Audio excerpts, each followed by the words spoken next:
हर एक वो चीज जो परमेश्वर की वाणी को सुनने में रुकावट उत्पन्न कर दे, catch fire, catch fire, catch fire. Thank you Jesus, God bless you all. तब यहोवा परमेश्वर ने आदम को भूमि की मिट्टी से रचा और उसके नथनों में जीवन का श्वास फूंक दिया और आदम जीवित प्राणी बन गया। शांति का परमेश्वर आप ही तुम्हें पूरी रीति से पवित्र करे और तुम्हारी आत्मा और प्राण और देह हमारे प्रभु यीशु मसीह के आने तक पूरे पूरे निर्दोष और सुरक्षित रहे। आमीन। उत्पत्ति की पुस्तक अध्याय 2 और वचन 7 और पहली थिस्सलुनीकियों की पत्री अध्याय 5 और वचन 23। Thank you Jesus. हमें अद्भुत भयानक रीति से बनाया गया है। भजन की पुस्तक अध्याय 139 वचन 14। पहले मानव की सृष्टि अपने आप में एक भेद था। हम यहाँ पर परमेश्वर की सर्वश्रेष्ठ कारीगरी को देख सकते हैं।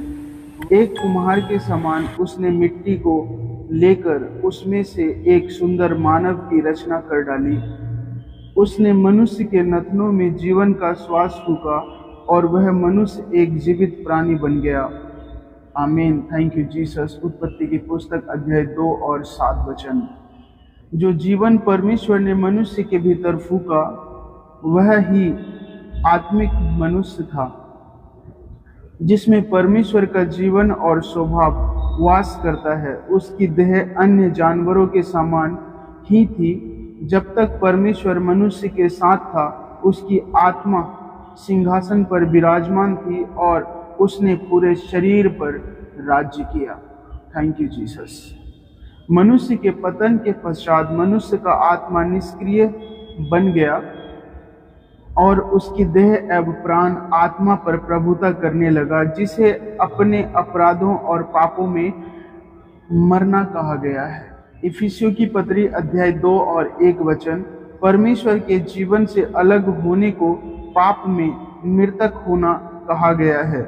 जब मनुष्य अपने पाप में स्वभाव की अभिलाषाओं एवं दुष्ट आत्माओं के सरदार का अनुसरण करने लगता है तो वह मृतक व्यक्ति कहलाता है। Thank you Jesus. यह संपूर्ण इतिहास में मनुष्य की चरित्रहीनता को प्रकट करता है। दाऊद विलाप करता है कि वह अधर्म के साथ उत्पन्न हुआ। भजन की पुस्तक अध्याय 51 और वचन 5। जिस क्षण हम मसीह पर भरोसा करते हैं, परमेश्वर का जीवन दोबारा हमारी आत्मा में फूंक दिया जाता है। यह नया जन्म है। पवित्र आत्मा की सहायता के द्वारा यह नया मनुष्य प्राण और देह के द्वारा परमेश्वर की इच्छा को पूरा करता है। पहली कुरिन्थियों की पत्री अध्याय 6 और 20 वचन। जिस समय परमेश्वर ने मसीह में होकर हमारी रचना की तो वह अपने आप में एक महान चमत्कार था। उसने अपना जीवन हम में डालकर हमको मसीह में जीवित कर दिया। अब हमारा आत्मा एक बार फिर परमेश्वर की महिमा के साथ विराजमान है। अब भी हम मसीह के साथ सारे अधिकार एवं महिमा में बैठाए गए हैं। हमारी प्रभुता हम में परमेश्वर के स्वभाव एवं पवित्रता को पुनः स्थापित कर दिया गया है। अब कोई असफलता नहीं है। यह नई सृष्टि का जीवन है। आमीन। हम अपने सृष्टिकर्ता के साथ त्रिएक प्राणी हैं। हम प्रभु के समान आत्मा हैं। हमारा प्राण है जिसमें भावनाएं, बुद्धि एवं इच्छाएं समावेशित है। हम 5 इंद्रियों वाले शरीर में रहते हैं। परमेश्वर का जीवन हम में फूके जाने के बाद भी हम अपने जीवन में क्यों कई बार पराजित हो जाते हैं? क्यों पुरानी बातें हमारे जीवन पर प्रभुता करती है? जब हमने मसीह को स्वीकार किया उस समय हमारा स्वभाव और प्राण दोबारा नहीं बनाए गए थे। परमेश्वर के आत्मा ने केवल हमारे आत्मा को ही जिलाया है। हमारी आत्मा में कोई पाप या अंधकार नहीं है। पुरानी बातें बीत गई है, देखो सब कुछ नया हो गया है। परेशानी यह है कि हमारा मन अभी भी पुरानी बातों के बारे में सोचता है। हमारी भावनाएं एवं इच्छाएं इस धरती पर परमेश्वर के अधीन होने को तैयार नहीं होती है। इस धरती पर परमेश्वर की इच्छा पूरी करने के लिए हमारी आत्मा को अधिकार के साथ हमारे मन को वश में कर लेना चाहिए। अब हमारे मन के नए होने की आवश्यकता सामने आती है। मसीह में आने के बावजूद भी हमको नई सृष्टि की वास्तविकताओं के द्वारा लगातार अपने मन को नया बनाने की आवश्यकता होती है। रोमियो की पत्री अध्याय 12 और 2 वचन। मसीह में आने के बाद हमारे आत्मिक मनुष्य का भोजन परमेश्वर का वचन होता है।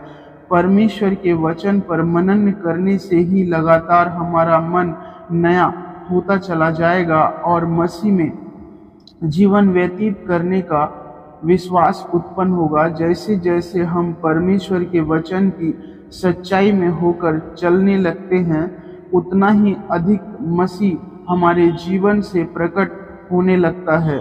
विजय, स्वास्थ्य, पवित्रता, शक्ति और अधिकार में जीवन व्यतीत करने का यही रहस्य है। आमीन।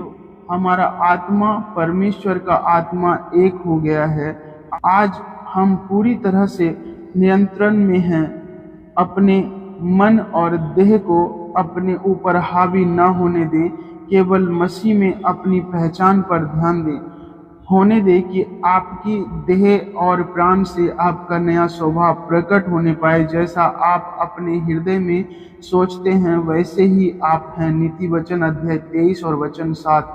आपका मन ही आपकी विजय या पराजय को निर्धारित करता है। जैसे ही आप मसीह में अपनी पहचान को समझ पाते हैं, आपका आत्मा जीवन के सारे प्रभावों को आजाद करता है। नीति वचन अध्याय 4 और वचन 23। यूहन्ना रचित सुसमाचार अध्याय 7 और वचन 38। आत्मा के वरदान एवं फल हमारी आत्मा से होकर बहने लगेंगे।